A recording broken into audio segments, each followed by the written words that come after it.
the location. From O-A-K-L-A to L-V, I'm a Raider. Raider Nation, what's going on? You're watching the Raiders Report. We got our winners and losers from the Raiders preseason Week 1 victory, 20-7 over the Seattle Seahawks. Y'all can go ahead and spend just one baby. So coming up here on today's show, we're going to be breaking down the 5 biggest winners and the 3 biggest losers. But man, I wouldn't be able to do today's show if it wasn't for our awesome sponsor. And if I wasn't wearing this shirt, you'd be looking at just some weird-ass shit going on. So what I want you guys to do is go to BlackSundayShop.com and make sure you guys use promo code Mitch at checkout. That way, not only can you get some awesome Raiders gear, but you get some free Raiders accessories as well. So we're going to be breaking down some of the top biggest winners and losers. The first guy I got to bring up is UDFA from Louisiana, Trey Ragas, who he had a lot of work today. And I mean, you want to talk about somebody who started from top to bottom for this Raiders offense. 13 carries, 62 yards, and a touchdown. One of the biggest things that's not going to show up in the stat sheet is a very clutch blitz pickup that he had against Nathan Peterman. Peterman then ends up hitting Marcel Aitman and extends a drive. You love to see that out of a young player. Out of his performance tonight, I'm a little bit more confident that this kid might actually end up making that 53-man roster. Let's go to the wide receiver position. Zay Jones. Jones didn't play a lot of the game, but when he was on the field, he made it count. You've heard John Gruden. You've heard coaches say he's the hardest working player on this team, and he's in the best shape out of any player out there.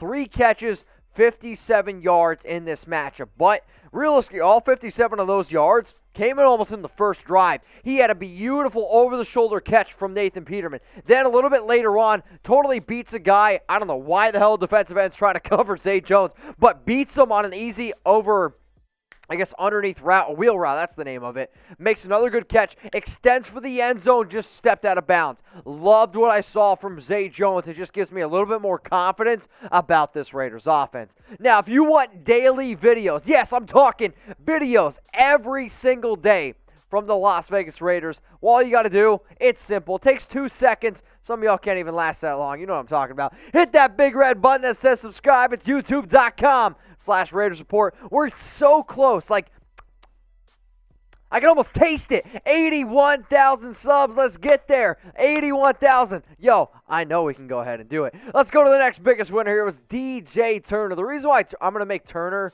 a winner, Jalen Richard. He's injured, obviously, right?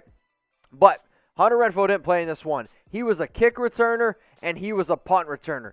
That tells me this. Rich Bisaccia, the Raiders special teams coordinator, feels confident. John Gruden feels confident. He had 7 catches for 43 yards, but he also picked up 2 or 3 really clutch first downs. And all you ever look for any type of player, especially for a UDFA, is confidence. And if you're being targeted in these big-time situations, if you're being put on the field in terms of big-time situations, let's face it, if you're in special teams, like your coaching staff feels confident in you.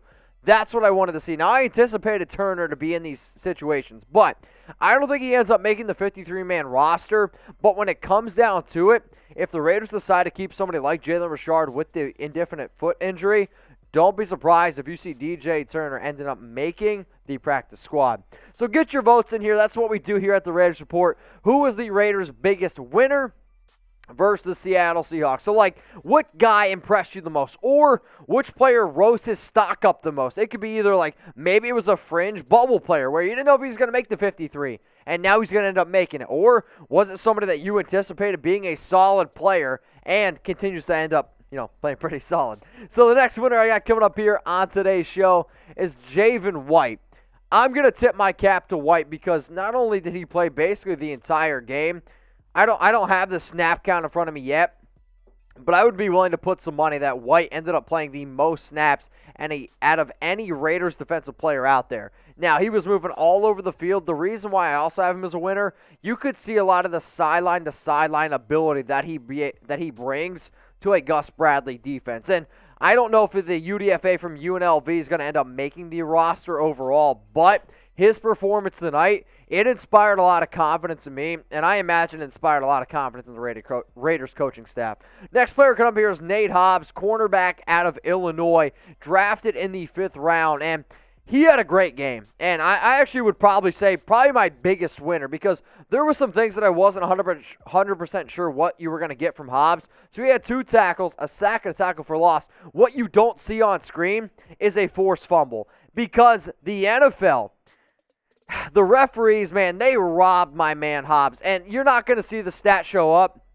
He had a forced fumble. He had a beautiful blitz call where he's patiently waiting there on the line and then just explodes. And yes, he hit Geno Smith hard. He did. But you know what? This is football. And I'm so sick and tired of these refs, or even of the league, being soft. Did Geno get banged up for 2 or 3 plays? He did. He came back out on the field.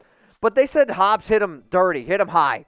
Get the F out of here. It was a great play. Nate, you keep bringing that energy. You keep bringing that physicality. Raider Nation will have your back. And any effing time you want to come on the Raiders Report, you let me know, because that's the type of energy that I want to see. And if you keep playing like that, it would not surprise me whatsoever if week 1, Monday Night Football, you have Nate Hobbs starting out of the slot cornerback position. This is a player that I said wasn't that crazy about when the Raiders got him. Dude, that guy brought the energy tonight, and I can promise you one thing, I'm going to be bringing the energy here on the Raiders Report. So if you guys love the shirt that I'm wearing here, guess where I got it? It's from Black Sunday Shop. Now, I don't look as good as this guy. This guy's in a whole nother league, right? But go to blacksundayshop.com. That way you guys can get unbelievable Raiders gear. So they have Raiders shirts like this that you see on screen. And this one is only $24.99. The reason why I've been hyping up this one so much is because they have so many in stock. They're like, dude, these shirts, they sell quick, but we have a bunch, and we know the nation's going to love them. Now, we do a lot of different, honestly, shirts on this show, but in terms of, like, cleanest, and I'll say, like, kind of the cool shirts out there, they're from Black Sunday Shop. There's no doubt about it. So whether you want a Marcus Allen shirt, whether you want some collectibles, that's where you can go ahead and get it. And who likes a good deal? Yeah, everyone likes a good deal, right? Use promo code Mitch at checkout. You know how to spell that? It's spelled M-I-T-C-H. Don't be a B-I-T-C-H. Go ahead and spell it. M-I-T-C-H at checkout. You're going to get some free Raiders accessories. Now I got your attention, right? So not only can you get a Raiders shirt for like $24.99, you can also get some free Raiders accessories that have a value of up to like $15. Take advantage of the deal. I know I would appreciate it, and I know Black Sunday Shop would as well. So anytime you do winners, this is the part of the show that, I mean, anytime you cover a team, not that you get to know players personally, but you feel like that you get to know guys, right? One player that I have gotten to know personally, and he is going to be a loser up against the Seahawks, it's Dallin Leavitt. So I did an interview with him last offseason. Really good player, good special teams player. However, one of the biggest issues with the Paul Guenther defense was broken plays. And we all know there was plenty of opportunities last season where you're like, what the hell is that guy doing? There's nobody covering him. The only broken play of tonight's game was, unfortunately, Dallin Leavitt, where DJ Dallas, the running back for Seattle, he kind of just goes on a little bit of a wheel wrap, gets out, nobody's covering him, and it's on like 4th and 4, right? Like, that's where you're hoping to get a stop. Catches the ball, takes it 43 yards to the touchdown. That was Dallin Leavitt's guy. Nobody was covering him. Then Leavitt goes up to try to make the tackle, ends up missing the tackle, and it's a touchdown. The reason why I'm going to make him a loser is because the Raiders like him. He made the 53-man roster last year, and when you're this fringe bubble guy, special teams, you need to be able to make those plays. Unfortunately for him, he didn't make that play. Now, some of you are going to be like, Mitch, no, you just hate Damon Arnette. Why are you going to make him a loser? The reason why I'm going to make Damon Arnette a loser in tonight's game is because on the very first drive, on the very first 3rd down play, you have an opportunity to get off the field. You have an opportunity to make the stop, make a pass breakup, and then your offense comes out. Damon Arnette had great defensive coverage. He did. He covered his receiver perfectly. However, it was just a better throw by Geno Smith. The receiver catches it, so you're like, okay, now's your opportunity to make the tackle. Wasn't strong enough to bring him down. The guy ends up breaking the tackle, gets a first down. Now, sure, the Seahawks didn't score any points, but I am going to hold Damon Arnette up to a higher standard because he was drafted 19th overall. If you're going to put on this weight, if you're going to flex in front of cameras, you got to start making some of those tackles. Now, if you made it this far in the video, I appreciate you. Hit me up on IG at MitchellRenz365. I was going to be 100% honest with you. I got wild on tonight's Raiders versus Seahawks watch party. I had a little bit to drink. I had a good time. I talked to a lot of people from the nation, and if you had a good time watching the live party, if you just want to join in on more shows, if you want to hit me up on IG, ask me literally anything, it's down there below, at MitchellRenz365.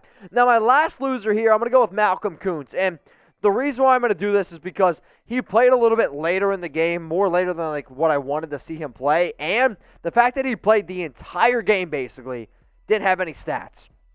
That's worrisome to me. Not only that, there was a few opportunities where he could have had a tackle, could have had a sack, and just didn't quite bring down the quarterback. I mean, there was one play, it was like third down, Alec Magoo, which is just the worst name ever. Sorry, Magoo. But he's like running, and Koonce has his hand on the quarterback's jersey. You would like to believe that he would be able to bring him down. Wasn't able to do it. Now, I have a lot of confidence in Koonce. You could see that he brought the energy. You could see that he brought the excitement, and he's still a raw and up-and-coming player. But one of the biggest knocks on him was he was undersized and might not be strong enough to make it in the NFL. What I saw tonight was somebody who did look a little bit undersized and might not be strong enough to make it in the NFL. I'm hoping that I'm wrong. I'm hoping it's just maybe some preseason jitters. But my job is to come up with some losers. Dallin Leavitt was kind of an easy one. Damon Arnette was still a loser because it happened early on. And then I had to dive deep a little bit for Malcolm Koonce. But when you play the entire game, don't come up with any snaps, miss a few key tackles, I'm going to make you a loser. So who do y'all think was the biggest loser against the Seattle Seahawks? And for the most part, the Raiders played a solid game. Defense, loved what I saw. The offense was able to move the football. Nathan Peterman did have one bad interception, which, let's face it, was bad. I actually, now that I'm thinking about it, I could have also made Jared Jones a loser. He was not very good whatsoever. Patrick Omaneme was also a really bad player as well, I think, in this game. So you definitely could go a few different ways, but I'm going to go ahead and say Dallin Leavitt was probably the biggest loser. Now, we did a lot of awesome stuff on tonight's live Raiders show, and believe it or not, we're pumping out a whole bunch of content here. If you haven't already subscribed, please do. I promise you, you're not going to find another Raiders channel that's going to keep you more up to date. So seriously, hit that big red button that says subscribe and turn on those notifications. That way, you don't miss anything.